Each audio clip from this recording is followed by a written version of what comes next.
Just as I was talking about Levi Colwill being incredibly important to us and would represent a massive loss should he be injured, it's been confirmed he's done his ACL and had surgery. Just as everything was going so well and all the news was positive, should we react in the transfer market? Of course, with still time to do business. There's still a week and a half until the Premier League starts. We could get a Premier League proven player. Marc Guehi, maybe. Is that a possibility? Thaddeus Shield won't be available straight away at the beginning of the season either, not until some point in September. And of course, we know Jurel Hato is viewed as a left-back in Maresca's system rather than a left-sided centre-back.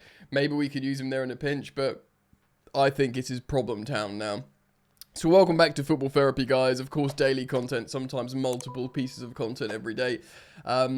So thanks for joining me. Thank you for supporting my content. As always, you can do so by dropping a like on this video and subscribing. Guys, so many of you return and watch, and a great deal of you are still not subscribed. So if that's you watching now, hop aboard. Let's get to 200,000 and beyond subscribers. So thank you, and let's get into it. Right, there's been an update on Chelsea's website. 3 minutes ago at time of recording, Chelsea Football Club has released the following statement regarding Levi Colwill. Defender Levi Colwill has today undergone successful surgery to an anterior cruciate ligament injury. The 22-year-old reported back for Cobham from pre-season at the start of the week before unfortunately sustaining the injury. He did his ACL on Monday and had surgery today. So when Maresca was talking about it, he must have known he was going in for surgery for an ACL injury, but he was a little bit more reserved. He was obviously always briefed by the PR department to just wait for the club announcement. Medical assessments confirmed surgery would be a required course of action. Levi will now begin his recovery and be supported by the club's medical department at Cobham during his rehabilitation phase. First of all, it just sucks when a player gets an ACL because obviously the medical stuff now is so much better.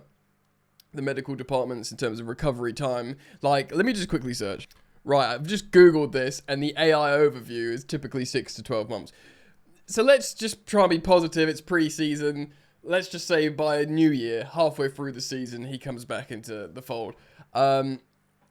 Obviously, back in the day, you could do your ACL and it could ruin your career. It'll put you out for a long, long time and then you're never the same again and you lose momentum. Levi Colwill's on a long-term contract at Chelsea. He'll play football for us this upcoming season. But it doesn't stop the disaster from being a disaster. We hope for him, he's back this season. We hope for him, he'll return to the level that he's been playing at the end of last season in the Club World Cup, because that was very high. This is devastating for the lad as well, because it's a World Cup year now as well. Can he get back in time, play enough football to get into Thomas Tuchel's England squad? Of course, loads of ramifications for the young man himself. It sucks. It shouldn't be devastating because he's just, put in a great performance in the Club World Cup final. His future's ahead of him. He's really highly rated, really highly profiled by Chelsea and England and stuff. And, it should be, hopefully, just a blip, minor setbacks for major comebacks, as the kids like to say. So that obviously we needed to start and talk about Colwill as an individual and as a person, because he was flying high and, it's bad, basically. It's really bad. Let's talk about what we need to replace here. And I'm going to say we do need to replace him. We're going to need to sign someone. He's that important, especially on the left-hand side. If it was like a few weeks, or we're speculating this morning, and Thaddeus Shield comes in, maybe knocks the ball around a little bit in the easier fixtures. Thaddeus Shield won't be available to play until September. Where is he going to be? We need a starting level, unless Maresca starts scrambling around and goes, right, okay, Gusto and James, you're the backup left back. Jurel Hato, you've got to be our left-sided centre-back now. And I know he plays left centre-back and left-back, but we were being briefed, we were understanding from publications, from articles, that Hato's come in to play left back. He's come in to learn Maresca's system left back. That, you play different roles. Sometimes you invert, sometimes you keep the width. But this is what you'll be asked to do in this starting position loosely as a left back. Not centre back will be completely different. So does that plan change? Right, we had this plan for you, Hato, but the script has just flipped on us. We haven't started yet. You've had a couple of training sessions. Pump the brakes. Centre back, centre back, centre back. Learn to play with Trev. Learn to play with Tosin. Fofana eventually. Josh Champong. Do you know what I mean? Like this is where we're at now. Maybe we do that. But if you ask me, go to the market. Things are going well in terms of sales. You know, if we can get Nkunku, Disasi, Sterling out, we might sign Garnacho. That's a whole nother story as well. It does seem likely. I was reading as well, was it from the Telegraph or the Times, that Xavi Simons or Garnacho is seen as an alternative to Garnacho? That blew my mind and cannot be right because their profiles are so incredibly different. One's very much a wide transitional forward in Garnacho that would hold the width and run in behind. You know, we know Xavi Simons, however you say it, is an inside player operating and doing he can go out wide sometimes, but we want him as an Nkunku, Dewsbury Hall replacement, not as a, Mudryk replacement. That will be Garnacho. Probably quite similar, explosive runners down the left. So we will, of course, cover the Alejandro Garnacho story as and when.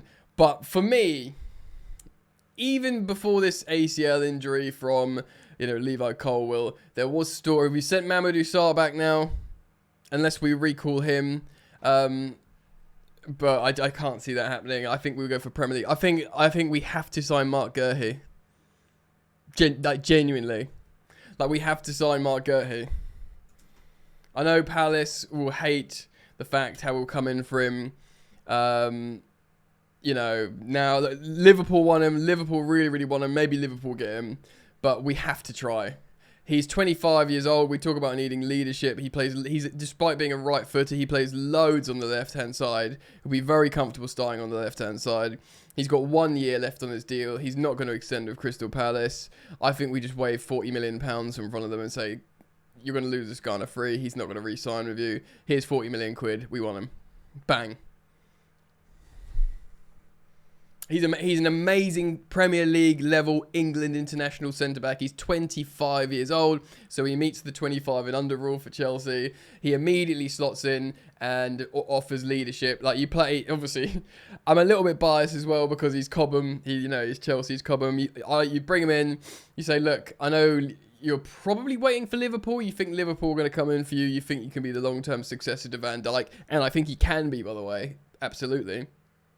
But they're sort of umming and ahhing at the moment, and they're trying to sell Nunes. Come Chelsea now. Come home, mate. We're the Club World Cup champions. We've just slapped PSG in the final. Everyone's young. Everyone's good. It's a great project. It's a great feeling. You don't have to leave London. Just literally go all in charm offensive. Come and sign for Chelsea. Like, for me, it has to be that. I know it sounds crazy, but for me, I genuinely feel like just do that now. Just go and sign Marc Guehi. He's a really top performer in the Premier League. He'll suit what we want. Maresca will like him.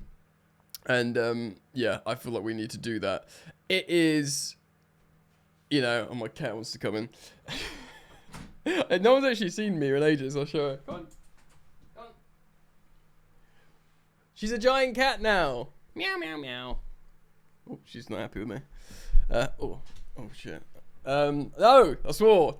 Gosh darn it. So she's just causing chaos. Go on the floor.